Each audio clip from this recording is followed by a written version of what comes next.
బంగారం గురించి మాట్లాడారు కవిత, కొంచెం మనం లోతుకెళ్ళాలి. చాలా మంది తెలియకపోవచ్చు, ప్రపంచం మొత్తంలో అతి ఎక్కువ బంగారం అన్నది భారతదేశంలో. మన దగ్గరే. మొత్తం ప్రపంచ చరిత్రలో ఆదిమ మానవుడి దగ్గర నుంచి ఇప్పటిదాకా 191,000 టన్నుల బంగారాన్ని వెలికి తీసి ఉత్పత్తి చేశారని అంచనా. దానిలో 35,000 టన్నులు మన దేశంలో ఉన్నది. దాని విలువ మీరు ఈవేళ గనక రూపాయల్లో లెక్కడితే, డాలర్లు లెక్కడితే ఉదాహరణకి, దాని విలువ సుమారుగా $5 ట్రిలియన్ పైన ఉన్నది. హ్మ్.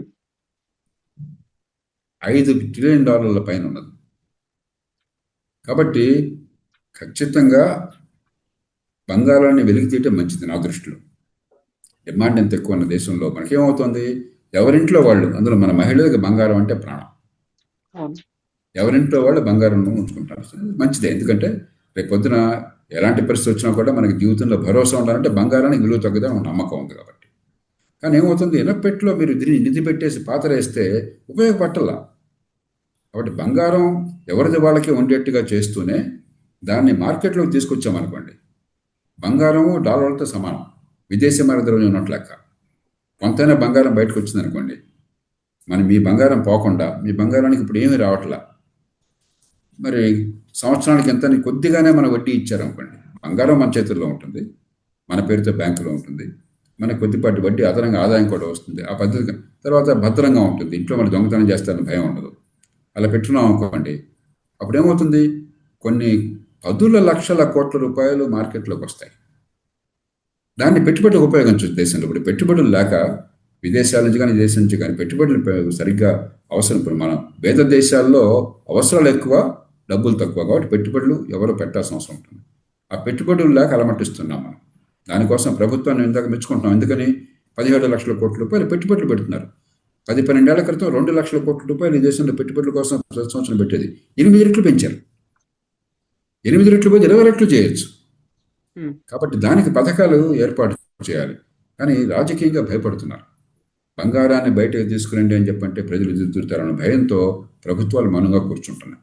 బంగారం రేటు మన ప్రభుత్వం చేతుల్లో లేదు. అంతర్జాతీయ మార్కెట్లో బంగారం గ్లోబల్ కమాడిటీ. ఒక దేశంలో ఒక రేటు, ఇంకో దేశంలో ఇంకో రేటు ఉండదు. కాబట్టి బంగారానికి డిమాండ్ ఉన్నది. మన దేశంలో ఉదాహరణకి ముడి చమురు తర్వాత అతి ఎక్కువ విదేశీ ద్రవ్యం ఖర్చు పెడుతుంది బంగారం మీద. కొన్ని సంవత్సరాలు 1000 టన్నులు దిగుమతి చేసుకుంటున్నాం. ఈ సంవత్సరం నాకు ఎంతో తెలియదు, బహుశా 400 టన్నులు కనీసం దిగుమతి చేసుకుంటున్నాం మనం. 400 టన్నులు అని చెప్పంటే ఇవాళ పరిస్థితుల్లో బంగారం మీకు ఒక $60-70 బిలియన్, ఒక $70 బిలియన్, $60 బిలియన్ మనకి బంగారం దిగుమతిగా ఖర్చు అవుతుంది. కాబట్టి విదేశీ ద్రవ్యం పోతున్నది. అయితే బంగారం విషయంలో నా దృష్టిలో కొన్ని ఏర్పాట్లు చేయాల్సిన అవసరం ఉన్నది. కానీ ఏ పార్టీకి, ప్రభుత్వానికి కూడా ధైర్యం చాలటం లేదు. మనం అందరం పూనుకున్నట్టయితే, ప్రజలు అంగీకరిస్తే ఎవరికైతే రేపని నా పని చేయొచ్చు. ఆ బంగారాన్ని సద్వినియోగం చేసుకోవచ్చు దేశం కోసం. ఓవరాల్ గా ఈ బడ్జెట్ ని మీరు యాక్చువల్ గా ఎన్ని మార్కులు అంటే ఏం చెప్తారు సార్? ఎన్ని మార్కులు వేస్తారు? ఆర్థిక క్రమశిక్షణలో 9 మార్కులు వేస్తాను 10కి. రాష్ట్రాలకు వనరుల పంపిణీలో 9 మార్కులు వేస్తాను. అభివృద్ధి గోత్ర విషయంలో 7 మార్కులు వేస్తాను. కొన్ని మౌలికమైన సంస్కరణలు మరికొన్ని చేపట్టడం విషయంలో 5 మార్కులు వేస్తాను. కాబట్టి ఒక్కో రంగంలో ఒక్కో రకంగా. ఓవరాల్ గా అయితే పాస్ అయిపోయింది. ఆల్మోస్ట్ మనం మిగతా అన్ని క్యాలిక్యులేట్ చేసుకుంటే సాటిస్ఫైయింగ్ గానే ఉంది. పెరుగుతోంది, కానీ జాతీయ స్థాయిలో తగ్గుతోంది. మన పిల్లలకు మంచిది, ఇది మొట్టమొదటి అర్థం చేసుకోవాలి. రెండోది, ఆదాయమో ఖర్చు గురించి మాట్లాడాం మనం. ఏ రకంగా ఖర్చు పెడుతున్నారు? పనికొచ్చే డబ్బా, లేకపోతే ఊరికే దుబారా ఖర్చా? దేశ చరిత్రలో ఎప్పుడు లేని రీతిలో రికార్డు స్థాయిలో పెట్టుబడులు పెంచారు. ఈ సంవత్సరం ఉదాహరణకి ప్రవేశపెట్టిన బడ్జెట్లో మొత్తం కలిపి 17 లక్షల కోట్ల రూపాయల పైచిలకు మౌలిక సదుపాయాలు కావచ్చు, రోడ్లు కావచ్చు, లేకపోతే రైల్వేలు కావచ్చు, ఇవన్నీ ఎక్కడొస్తాయి? ఇవన్నీ ఢిల్లీలో రావట్లా, రాష్ట్రాల్లోనే వస్తున్నాయి. ఇందాక మీరు అన్నారు ఉదాహరణ రాష్ట్రాలకు పెట్టుబడులు అని చెప్పని. ఉదాహరణకి 7 హైస్పీడ్ ట్రైన్స్ గురించి మాట్లాడారు. దానిలో 3 తెలుగు ప్రజలకు పనికొచ్చాయి. పూనా నుంచి హైదరాబాద్కి, హైదరాబాద్ నుంచి బెంగళూరుకి, హైదరాబాద్ నుంచి చెన్నైకి. ఎక్కడ వచ్చేది? ఢిల్లీకి పనికి వచ్చేది కాదు, మనకు పనికి వచ్చేది. అటు ఆంధ్రప్రదేశ్కి, తెలంగాణకి. ఎందుకంటే హైదరాబాద్ నుంచి బెంగళూరుకి వెళ్ళి రాయలసీమ నుంచి పోతుంది. హైదరాబాద్ నుంచి చెన్నైకి పోయేది కోస్తాంధ్ర నుంచి పోతుంది. కాబట్టి దానికి వేరే చెప్పక్కర్లా. ఊరికి ఆర్భాటం చేసి ఆంధ్రప్రదేశ్కి ఇచ్చాం, తెలంగాణకి ఇచ్చాం, ఇట్లా ఉండదు. ఇది జాతీయ బడ్జెట్. జాతీయ స్థాయిలో వాళ్ళ బాధ్యతలు వేరు, వాళ్ళ వనరులు వేరు. రాష్ట్రాల్లో బాధ్యతలు వేరు, వనరులు వేరు. దాని తగ్గట్టే ఢిల్లీ నుంచి డబ్బులు వస్తాయి. ఇక తర్వాత చూడవలసింది జాతీయ స్థాయి నుంచి ఏ మేరకు రాష్ట్రాలకు వస్తుంది. నేను యాక్చువల్ అంకెలు చెప్తున్నాను మీకు. ఈ సంవత్సరం 26,20,769 కోట్ల రూపాయలు రాష్ట్రాలకి ఢిల్లీ నుంచి బదిలీ అవుతుంది.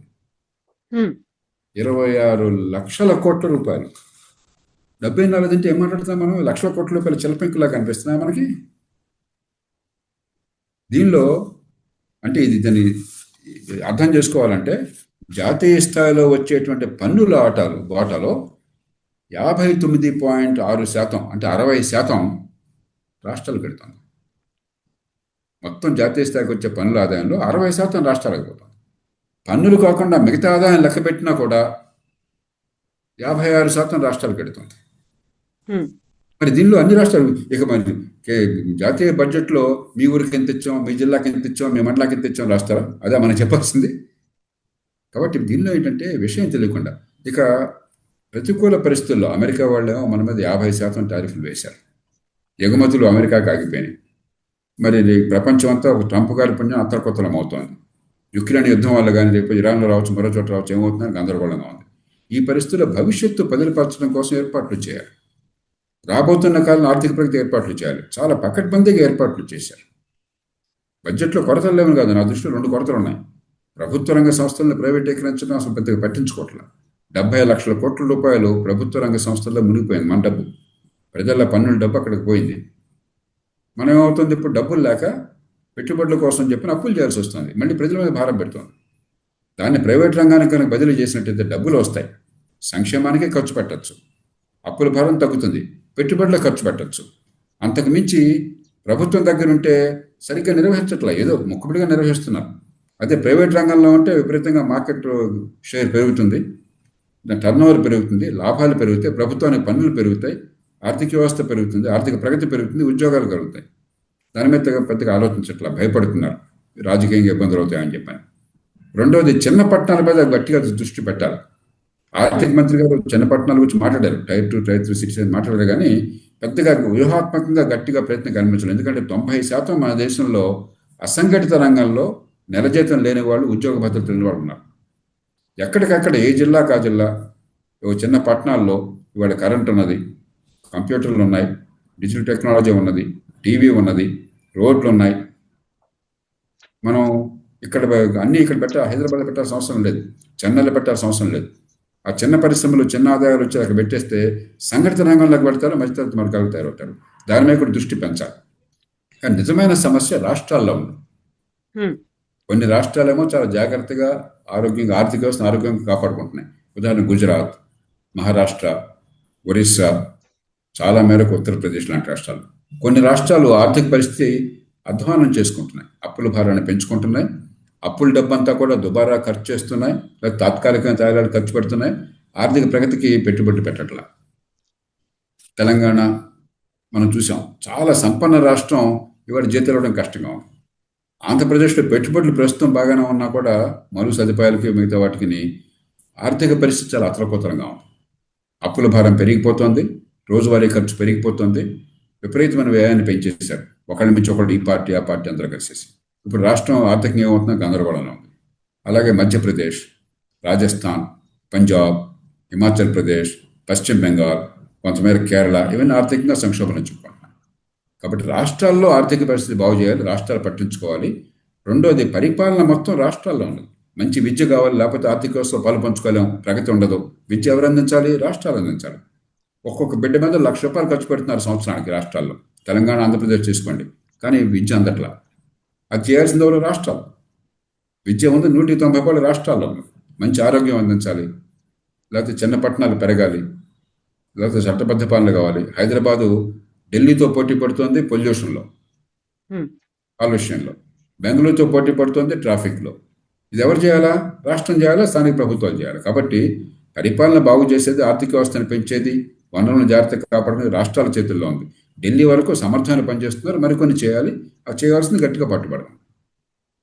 సార్, ఈ బడ్జెట్ గురించి ఇంత విపరీతమైన చర్చ జరుగుతుంది. అందులో పాలిటిక్స్ కూడా ఎంటర్ అయిపోయాయి. మన రాష్ట్రానికి కావలసినటువంటి ప్రత్యేకమైనటువంటి కొన్ని సౌకర్యాలు ఉన్నాయి, ప్రాజెక్టులు ఉన్నాయి. దానికోసం కేంద్రం తరఫున బడ్జెట్ రావాలి, అలొకేషన్స్ అనేవి ఉండాలి. మేము ప్రతిపాదనలు పంపిస్తున్నాము, బట్ మాకు మాత్రం కేంద్రం దగ్గర నుంచి ఒక సానుకూల స్పందన రాలేదు అనే మాట ప్రతి రాష్ట్రం, అందులోనూ కాంగ్రెస్ కూడా ఇది జీరో బడ్జెట్ అనే మాట చెప్తోంది.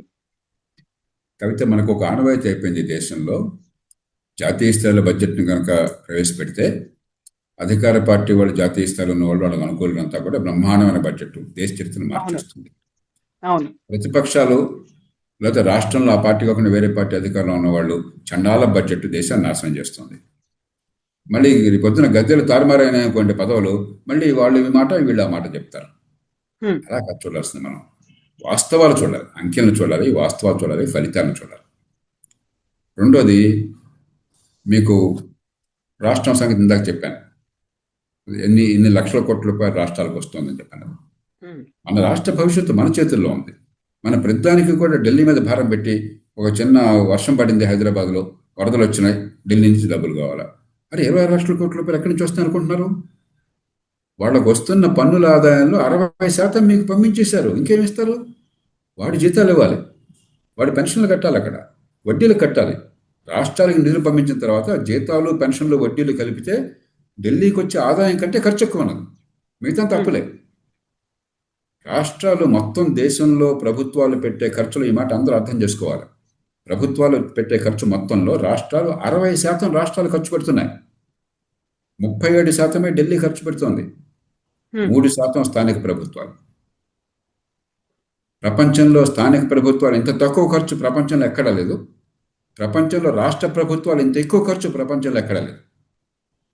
రెండు తప్పే. కాబట్టి ఇదంతా గడుస్తానం తప్ప, బాధ్యత తప్పించుకోవడం తప్ప. ఇది పూర్వం ఏమంటుందంటే, ప్రతి ఏ చిన్న పనికి ప్రణాళిక సంఘం ఆమోదం కావాలి, ప్లానింగ్ కమిషన్ లేదు. దానికి చట్టబద్ధత లేదు, రాజ్యాంగబద్ధత లేదు. ఒక అధికారికంగా ఒక గవర్నమెంట్ ఆర్డర్ ద్వారా దాన్ని ఏర్పాటు చేశారు. ఏం చేయాలన్నా వాడి అనుమతి కావాలి. అట్లాగే ఢిల్లీ నుంచి వచ్చే డబ్బులు ఇష్టం వచ్చినట్టు ఉండేది. 2004, 2005 ఆ ప్రాంతాల దాకా, 1995, 2000 దాకా గందరగోళం, 10వ ఆర్థిక సంవత్సరం దాకా గందరగోళంగా ఉండేది. ఈ పన్నులో ఎంత వాటా, ఆ పన్నులో ఎంత వాటా. ఇప్పుడు అలా కాదు, స్పష్టంగా 41% వాళ్ళకి వచ్చిన పన్ను డబ్బులు మనకు వచ్చేస్తుంది, పారదర్శకంగా వచ్చేస్తుంది. అది మీది ఏం చేసుకుంటారని చెప్పారు. కాబట్టి పద్ధతులు మారినాయి. మనం ఇంకా ఇక్ష్వాకుల కాలంలో ఉండి ప్రతి ప్రాజెక్టుకి ఢిల్లీ నుంచి అనుమతి కావాలి, వాడు సంతకం పెట్టాలి, వాడు ఓకే అనాలి. అది లేదు, ఇప్పుడు మీ చేతుల్లో ఉంది. పూర్వం ఎయిర్పోర్ట్ కావాలంటే మీ చేతుల్లో లేదు, ఇప్పుడు మీరు చేసుకుంటున్నారు. హైదరాబాద్ ఎయిర్పోర్ట్ ఢిల్లీ వాళ్ళు ఎవరా, మనం చేసుకున్నాం, ప్రైవేట్ రంగాన్ని పిలిచాం. అలాగే మీకు పోర్టులు ఉన్నాయి, తీర ప్రాంతం అయితే. పూర్వం ఢిల్లీ వాళ్ళు డబ్బులు ఇవ్వకపోతే పోర్టులు లేవు, వాళ్ళు పెట్టుబడి పెట్టకపోతే పోర్టు ప్రైవేట్ రంగం నుంచి వచ్చేస్తున్నాయి. పరిస్థితి మారింది దేశంలో. 60% వనరులు మీ చేతుల్లో ఉన్నాయి. ప్రభుత్వం పెట్టాక 60% మీ చేతుల్లో ఉంది. అందుకని రిటైల్గా ప్రతిదానం చేసి, ఈ రోడ్డు వేద్దాం అనుకున్నాను, మీరు డబ్బులు ఇవ్వలేదు, లేకపోతే ఇగో ఈ సంక్షేమం చేద్దాం అనుకున్నా, మీరు డబ్బులు ఇవ్వలేదు.